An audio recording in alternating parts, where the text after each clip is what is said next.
Hello, everyone, and welcome to this week's edition of the Village Law SEQFC preview show. My name is Darren, and it's the lockdown edition. We hope you've managed to stay safe and out of mischief and COVID-free. And if you're getting a jab, get your jab and all that sort of stuff. Anyway, let's get to the football. We had a little bit of football on the weekend. We had a few games rained out, but there's certainly enough to talk about. And we hope that the restrictions will be lifted for this weekend so that we can get a full run of games. We've got some guests. We've got Spencer Lawson. Spencer, g'day. G'day, Darren. Great to have you with us. I'm on time this week, so. On time, yeah, good to see. Good to see. All right, now we'll introduce our guests as we run through the competitions. First up, we've got Trevor Rohdmann from Bayside. G'day, Trev. Darren, how are you? Very well, thanks, mate. Bayside, you're up in a second place. You're making your move. Yeah. We were fortunate enough to get a result turned around for St George a couple of weeks ago when we played them, and we've just put a little really good run of games together over the last 3 or 4 weeks. Changed our shape a bit, brought a few new players in, and things are going really well. So it's been good. Tell us about the bringing new players in. Oh, we originally had a squad of about 18 or 19 players that we thought were all capable first team players. And we sort of got decimated. We've had about 7 or 8 injuries over the last month. And I guess that's opened the door for some guys who started a bit late. And, they've just really taken their opportunity. And that's what it's all about. People getting the chance and they take it. Yeah, absolutely. That's from other clubs. Yeah, absolutely. We've only brought in 1 new player. We're pretty happy with the group that we had. It's about getting everyone fit. But yeah, the guys, they've been working hard and they deserve a chance, and they've certainly taken it. So it's been great. We've had a couple, Connor Askew, Steve McDonald, a couple of guys like that. Justin McMullen, who joined us from Capella. They're all ex-Capella boys. They joined us late and have really sort of taken their opportunities. And your game against Albany Creek got washed out on the weekend. Is that right? Yeah. Well, look, I work for SEQ Water, and we've got a little media saying that it never rains where you want it to. And I was quite interested to see quite a bit of discussion on your Facebook pages about people putting more effort into their fields and playing. And people need to understand it doesn't always rain. Just because you get 5 mil at your place doesn't mean we got 5 mil in the whole of the world. So unfortunately, we got too much rain. We were dead keen to play. And I think there were 6 or 7 games that just got washed out. It was just unfortunate. We were really, we think we've been playing some good football. We wanted to definitely play, but it just didn't work out. So we'll get to play them on the 24th of July now. So that's all good. All right, Spencer, I'll bring you in here as we run through last weekend's results. I think the big result was St George getting up over the Lakes 3-2. Was that you last week that was predicting that the Lakes would fall away a bit? Oh, it's possible. A few basic results. We did have this conversation. We don't talk about what I said the following week, but look, it's. I think the Lakes will start falling down a little bit more. Just kind of falling that mid-table. It seems as if the competition might be getting a little bit too heavy for them. And then you'll see teams like, I guess the big spenders like the Baysides, like the St George's, kind of hold that spot now. And Albany Creek just running away with it like they do every year anyway. So my biggest result was the Centenary. They've opened up a bit of a gap there with Western Spirit not playing, but they play each other this week, as you'll mention shortly. So yeah. Trevor, how does it feel to be called a big spender? We get called a lot of things. We take it on the chin. Hey, you're talking about, I'm not sure whether you're talking about St George or Mount Gravatt there, but Mount Gravatt, I would nearly say that they are the form team of the competition. If you go back, Bojan's got them really humming at the moment. They beat us 1-0 a couple of weeks back. We were our own worst enemies, had played the whole second half, 1 man short through a bit of lack of discipline. And they scored in about the last second of the game, but good luck to them. The following, since that, I think they've put back onto that a draw with Albany Creek, 2-2. They beat St George 2-1, and last week they rolled Toowong 3-2. So they're the team really pushing to get in the four. The four had nearly broken away, but I think that's really livened up the comp. As far as the Lakes, I think Steve and Terry, they're always going to probably be a bit thin with their squad. Their first 11 are as good as any team going around. They've picked up a few injuries, and that was relevant. We played them the other week, and we knocked them over 3-1. But as far as quality off the bench, and that's how you judge where teams are going, their quality on the bench was really short. I think even one of the boys, even Steve or Terry, was on the bench. So if they get their players back quickly, I don't know how long their injuries are. I think they can regroup. But certainly, the Lakes are they're feeling the pinch. But Mount Gravatt, they've really got their backs up, their tails up. Oh, they'll definitely take some confidence from that St George result as well. Obviously, they got the big draw against Awini Creek the week before that, but I think St George, that was a massive result for them to move on and push on with it from there. Just looking at the ladder at the moment, Trevor, as I said before, you're in second place. It's got to be your defence that's put you there, right? 15 goals conceded in 13 games. Yeah, no, look, we take a lot of pride in how we defend. And to be brutally honest, we should have scored a lot more goals than that. But that's it's funny how at the end of the year, if you go through most points tables, that goal difference doesn't lie. The team with the most positive, obviously, and it makes sense. But there's some couple of teams. I think the Lakes are only +4. Some of those teams that are struggling in that department, they get found out at the end. So look, we're happy where we are. Obviously, we've got a bit of work to catch up to Creek, and they're improving all the time. So I see they've signed Steve's son Carter Glockness joined there as well. So they'll have to put 2 teams in the comp soon. They're going to have so many players there. But they're obviously the yardstick, and like I said, we were keen to catch up with them last week, but they'll have to wait for a month. And just looking at this weekend's fixtures, you're taking on Acacia Ridge, who are on a bit of the slide at the moment. Yeah, look, it's a funny thing. Acacia Ridge, I'll put the kiss of death on us here. I mean, the odds that we're going to play again this weekend, you'd probably say are low with not only COVID, but the weather report's not looking good as well. But Acacia Ridge just can't seem to win a game at home. They've lost 6 from 6. Away form is actually pretty good. So, I'm not sure what that is. Obviously, Acacia Ridge, like Hammers, I rate him one of the best players in our competition. Up front, on his day, he's almost unplayable. But they've struggled. They've lost Marko Simovic, who had a really bad knee injury. That's Zoran's son, and that leaves a massive gap for them. So they're gonna really struggle to sort of fill that void that Marco's leaving. Just going through the other fixtures, Mount Gravatt hosting at UQFC, the Lakes taking on Toowong, Albany Creek against St George, that's the big game there. Brisbane Knights up against the Gap, Centenary Stormers hosting Western Spirit. Spencer, anything else we need to mention before we move on to the Brisbane Women's Premier League? No, just I think the bottom of the table as well as that top 4 battle is just as intriguing, really. I don't think there's any secret. There's probably a gulf in quality between the top 4 or the top half and the bottom half. But that bottom half, I think, Western Spirit, Centenary playing each other if it goes ahead is basically a 6-pointer. Probably more so for Western Spirit, but it's certainly a big game for both of them. Yeah, I agree with you. I think for UQ this weekend, it's a big game for them. If they do not win, then, any of those bottom 5 teams, they're in a battle. They're in a battle for that relegation spot. The other thing I didn't mention about Mount Gravatt is they've got 2 games in hand, one against Western Spirit and the Gap.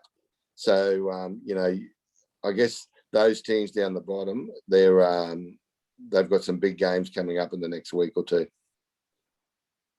All right. Let's turn our attentions now to the Brisbane Women's Premier League. We'll bring in Matt Glew, who is coach of Robina City. G'day, Matt. Hello. Great to have you with us. And on the weekend, you had a derby game against Broadbeach, and you unfortunately got a duck egg, and Broadbeach got 2. Yeah, look, Broadbeach is a quality side, always tough to beat. I think we played probably one of our better halves of football in the first half. We created more opportunities than Broadbeach did, and made it very tough for them to get through us. If you have a look at the Sports TG stats or Bet365, whichever one you want to do, I think it's the first time in the year that a side's taken more shots on goal in Broadbeach in the first half and created more attacks. All right. It was only one of 2 games that were completed on the weekend. Only had a 7-0 win over the Lakes.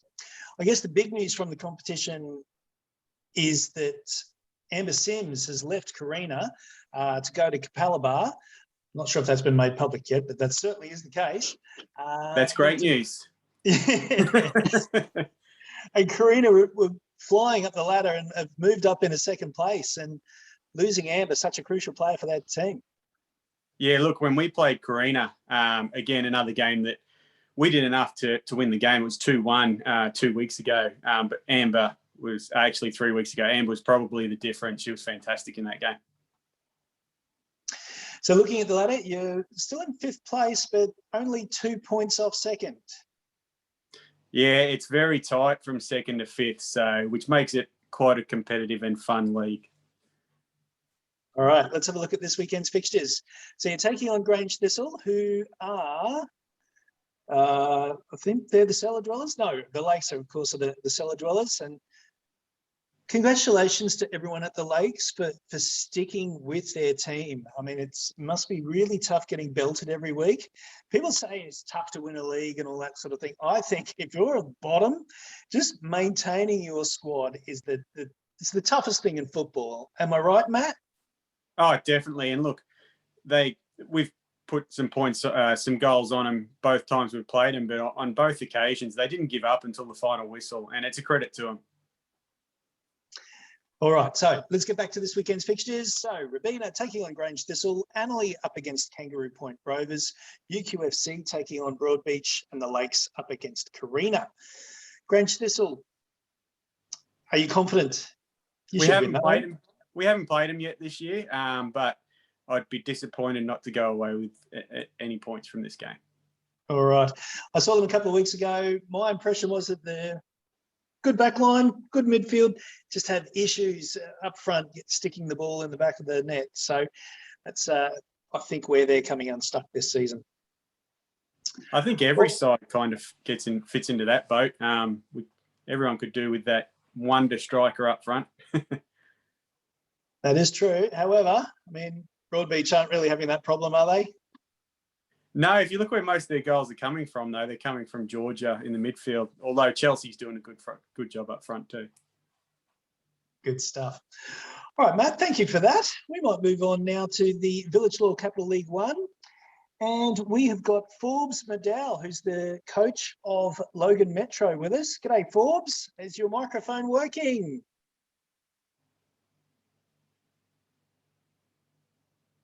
Forbes! Forbes, you're there! Let me have a look at you. Is he still with us? He is still with us. He's got a big smile on his face, but we can't hear him. Your microphone's muted at the moment, Forbes. Well, while you're waiting for Forbes to come on, Darren, can you hear me? Yes, I can. Yeah. Well, but now. Oh, he might be there. I was just going to say that last week with our game washed out, I went down to Newmarket, who had a day on there. Obviously, one of their team managers in the juniors, Kerry Rooney, tragic circumstances about his passing a couple of weeks prior.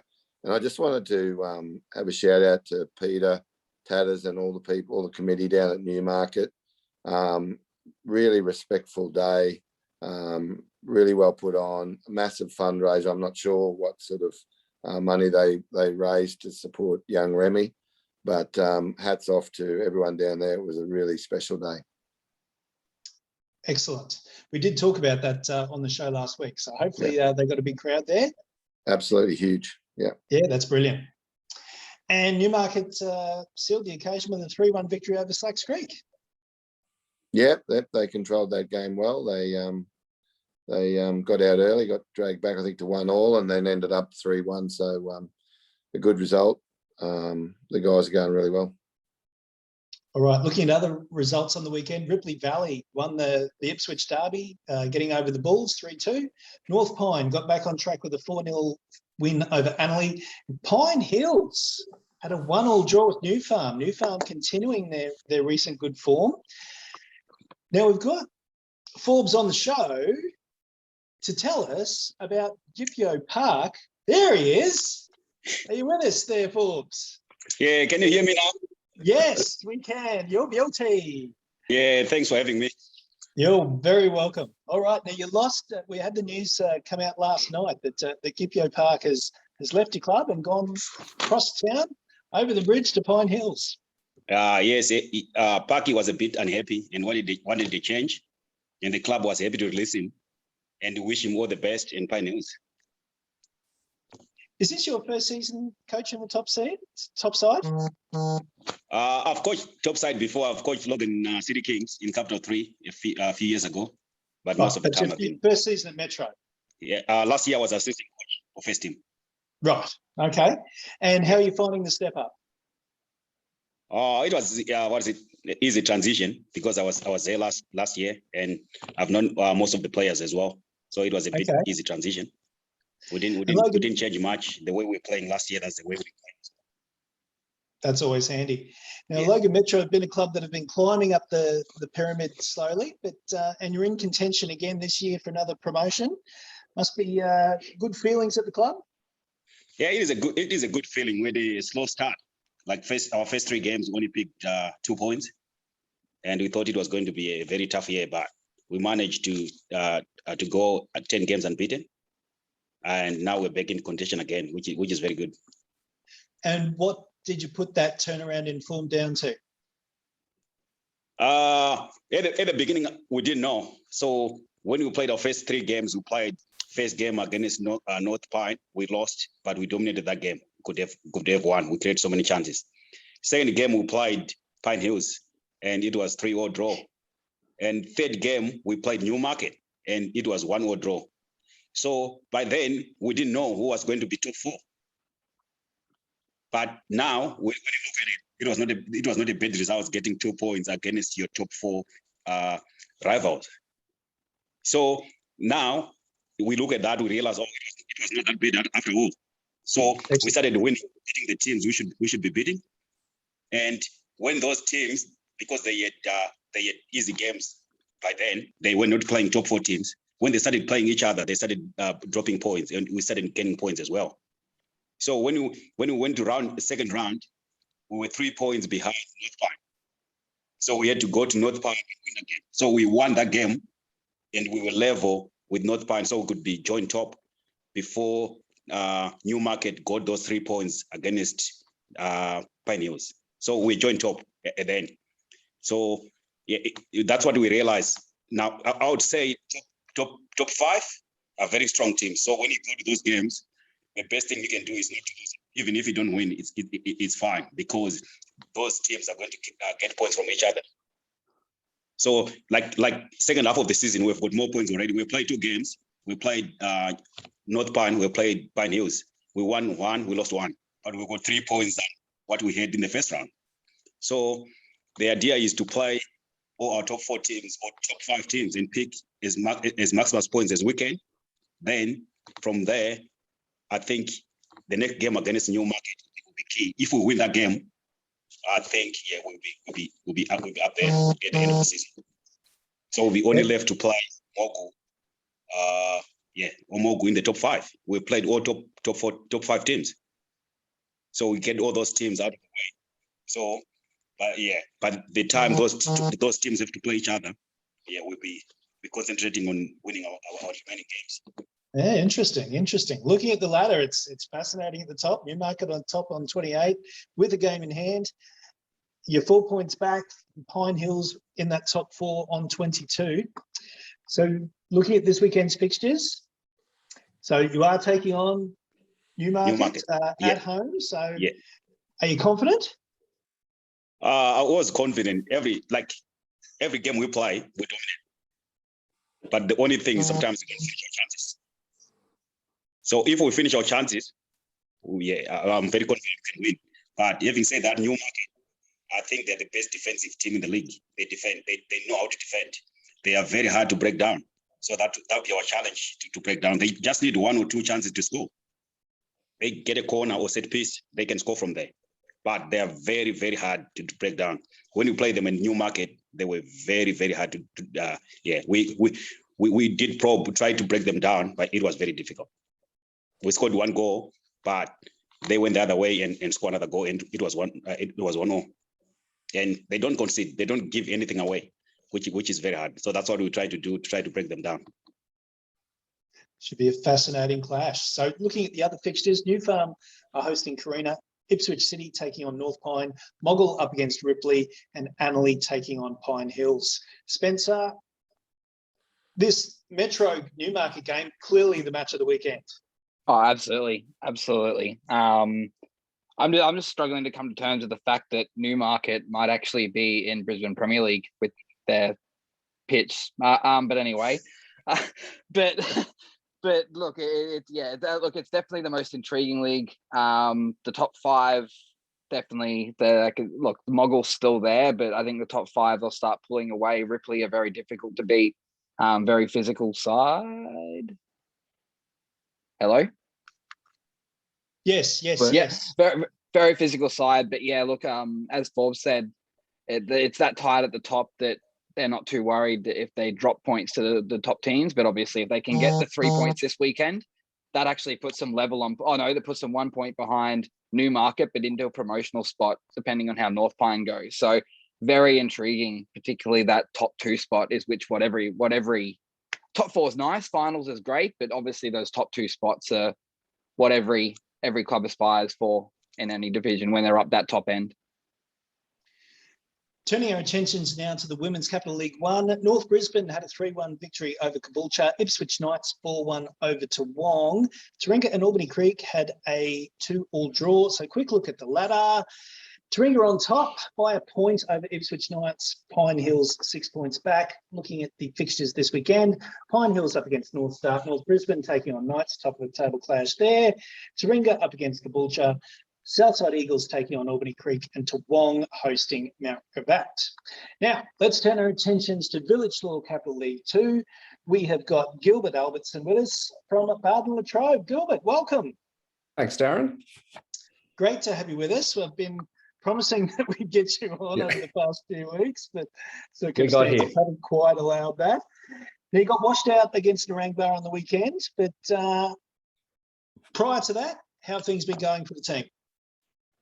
Pretty well. I think we'd like to be a little bit higher up the table, but we're in touching distance, I guess, of the top few teams, which is a good spot to be in. So halfway point, and yeah, we can still finish as high up the table as we want, really. Is this your first season coaching the team? No, this will be year 3 now. Year 3. Okay. Yeah. And it's a long-term project. How has the side progressed during that period?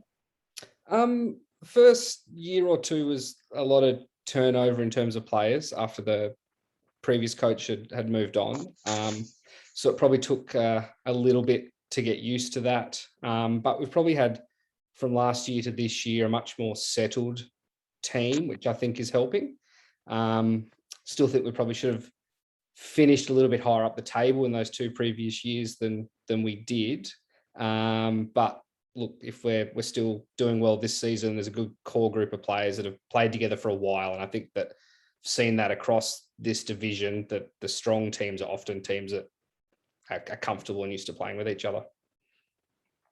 Looking at the weekend's results, North Brisbane 3-2 over Willowburn and Oxley United 3-1 over Westside. Clairvaux, Springfield, Redcliffe PCYC and Kangaroo Point Rovers all drew. Some handy results for Bardon there, some of those draws. Yes, so it helps with your top 4 cause, but North Brisbane just to extend their lead, 6 points now on top of the table. Yeah, they they're scoring a lot of goals.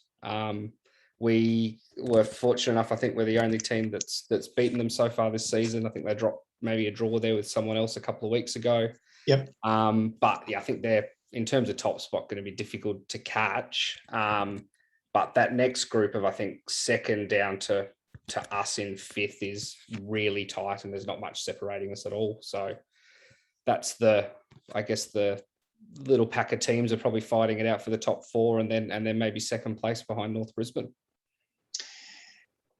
As a club that's sort of been around Cat 2 most of its recent career, is there a particular club that's sort of been in your division the whole time and that you've got a real rivalry with? Not sure. As a coach, certainly playing Westside has been a frustration over the last couple of years, not being able to get results against them, and probably the same, in all honesty, for North Brisbane and Kangaroo Point along the way as well. They're teams that, yeah, this is the third year in a row that we're playing against them, and until this year have probably struggled to get results over them. I think the other week my fifth or sixth attempt was the first time I've beaten North Brisbane. So, I don't know if it's a rivalry as such, but certainly some frustrating teams where we haven't been able to get results against them. And you're supposed to be taking on Westside this weekend, aren't you? It was meant to be Friday night. So once again, I think I have a feeling we might be the only club that's had catch-up games in Cap 2 this year. So we've been chasing and playing catch-up the whole time, it feels like. And yeah, Narangba last week and add another one to it this week. So we're going to have a bit of a flurry of fixtures to get on top of, I guess. So this weekend, Willowburn are hosting Redcliffe PCYC, Narangba up against North Brisbane, Kangaroo Point Rovers against Springfield United, and Clairvaux hosting Oxley. That KPR game against Springfield, who do you fancy in that one? Whereabouts is that one being played? At home of the Bobble. Home of the Bobble. Look, if it was out at Springfield, I probably would have said I'd comfortably fancy Springfield. But on the Piney Bobble, look, anything can happen. It's not much different from the Bardon Bobble. It's probably a little bit better, if anything. But look, I think Springfield are probably the stronger team there. I think they've got a bit more firepower up front than Kangaroo Point do. Yeah, they have a lot of their key players coming back now, but they are a very possession-based team. And that Piney Bobble, so I think that's going to play a part. It'll definitely play its part. I think that there's more. Springfield have got more goals in them than Kangaroo Point, would be my feeling. Yeah. Gil, what do you say when people say, mate, your pitch is garbage? I say I agree with you, because it is. It's not the flattest piece of turf going around in Brisbane. I think everyone knows that. I know that. It makes playing football sometimes a little bit more difficult. But at the same time, we play on it every second week, so it's something we've got used to, I guess, over time.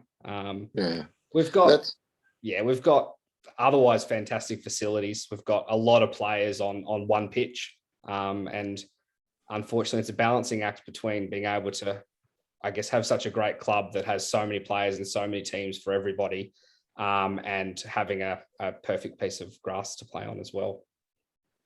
Trev, you're going to throw something in there? I was going to say exactly that point. When early days when I was out at North Pine, it was a bit of a cow paddock. Not like it is now. It's perfect, but people used to whinge, and that was my comment. Hey, we got to play here every second week. I don't know what you're whinging about. You got to come here once a year. Yeah. So, but I think some clubs have it pretty well off. Like the Moreton Bay Council, absolutely. And we could go on about this.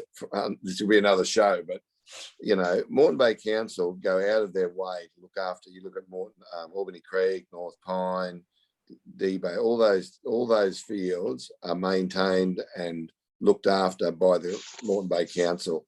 In Brisbane City Council, okay, apart from your local member who helps out a bit, it's basically volunteers who mow it, do the extra stuff. Clubs have got to pay those costs, water fees, everything. So, it is a big imbalance. So I think those, while it is good, and I mean, especially our field, they put a lot of time and effort into it. But again, we only have 2 fields. You got a lot of juniors. It just gets worn down.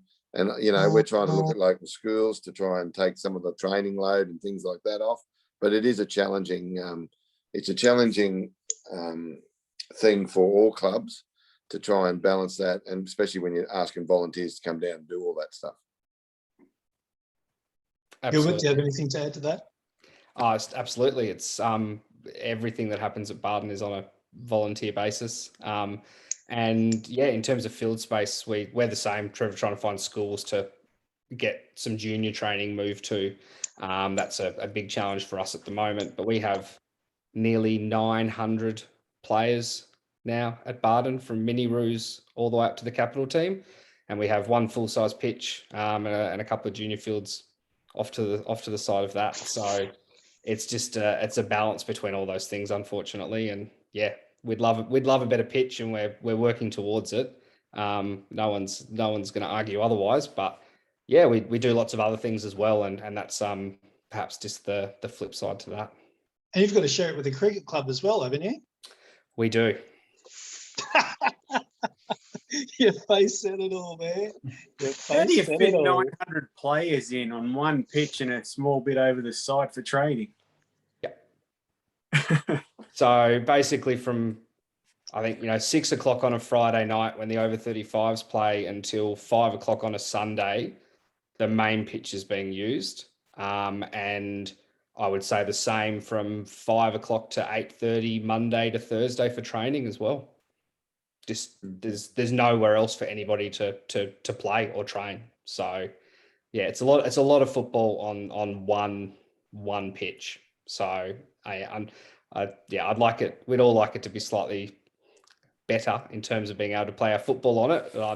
I'd certainly like that. I think the result at North Brisbane on the nice pitch at Prentice Park probably shows that what we can do with slightly better conditions for football, but it is what it is. Matt's got 20 pitches at Robina. Surely, Matt, you can lend them a couple? Yeah, look, we've got 3 pitches for 700 plus players, and we struggle for space at times. Wow. Yeah. All right, let's have a look now at Village Law Capital League 3. And on the weekend, some big results. Jimboomba had a 3-2 victory over Ridge Hills. Brighton 6-1 over Park Ridge. Logan Village got back on track with a 7-0 derby win over Teviot Downs. But the big result on the weekend was Pine Rivers 4, Tarragindi 3. Now, Kevin Meacock, the coach of Tarragindi, was supposed to join us tonight. I didn't text him a link to join, did I? Sorry about that. I will get him on next week, I promise. All right, so Spencer, it's up to you, mate. Take us through this competition. Brighton on top by 2 points, overtaking Tarragindi. Yeah, so a bit of movement up the top there now. I'm not sure if anyone actually caught it. I actually looked at it just before the show started. But I'm actually going to predict a massive second half of the season for Logan Village. So Stefan Verbesic has actually gone to Logan Village from Western Spirit. So obviously he's had a colourful career playing Brisbane Premier League and overseas in Brisbane Raw Youth. So I feel like he'll be a huge pickup for them for the second half of the season. But yeah, look, it's intriguing league. I think Park Ridge suffered one of their biggest losses of the season. So whether the wheels are starting to fall off there is one thing. But yeah, so I mean, pretty big second half of the season for teams. I think you're looking at Bethania, Jimboomba, Logan Village start creeping up the table. I think the top 2 might be a little bit out of reach, but yeah, very, very intriguing league as well. I think it's probably the most balanced Capital 3's been in years in terms of quality and basically any team being able to beat any team. So yeah, it's a really intriguing league. Do Tarragindi go on the slide now? Do they rebound? Do they bounce back this week or next week or whenever the next lot of games are? But yeah, it's a really, really intriguing league, and I do have my eyes on it. Obviously, have been involved with Park Ridge and various down the pass and all that sort of stuff. So, yeah, very interesting. And apologies to everyone for not texting Kevin that link. I was wondering where our Cap 3 guest was. All right, so let's have a look at this weekend's fixtures very quickly. So Brighton taking on Bethania, Ridge Hills up against Pine Rivers, D-Bay taking on Tarragindi, Logan Village taking on Park Ridge, and Jambuba hosting Teviot Downs. Spencer, I think Brighton Bethania's big game there, isn't it? Yeah, to Brighton push on with it. Bethania, as mentioned last week, Ramat's back now full time, so whether he can get them going and get them on a run of results. Yeah, I think Village Park Ridge is always a big game as well. Bit of a local derby, bit of a personal rivalry there. So yeah, and D-Bay as well, Tarragindi. Did Tarragindi drop the points or do they start falling? I'm pretty sure a few weeks ago when Hale was on, he mentioned that the biggest game for him of the season is Ridge Hills versus Pine Rivers. He was looking forward to that game, so it'll be interesting to see how that one falls out as well. Definitely. Yeah, if they go ahead. So fingers crossed we do get some games this weekend. So well, we have to assume that they will go ahead. Otherwise, we don't really have much of a show, do we? Exactly. Yes. Yeah. All right. So that's our run through the competitions. Guys, is there anything anyone would like to bring up before we sign off? Not at all. Let's just hope, like you said, that we're all playing this Saturday and Sunday. I do want to ask the question of Forbes. So obviously paying, from my understanding, Logan Metro aren't a club that really reach heavily into their pocket, and it always gets asked to me, having played for the club in the past, lots of stuff, do they pay their players when they've got players like Mike Jarbo and all that sort of stuff? But my question is, ultimately, my understanding is they don't, but they do assist the community and their players in other ways. So obviously Parky was a huge loss to the club. But in saying that, I can't imagine that Logan Metro would have ever gone anywhere near offering them sort of money that Pine Hills were throwing him that was discussed. I just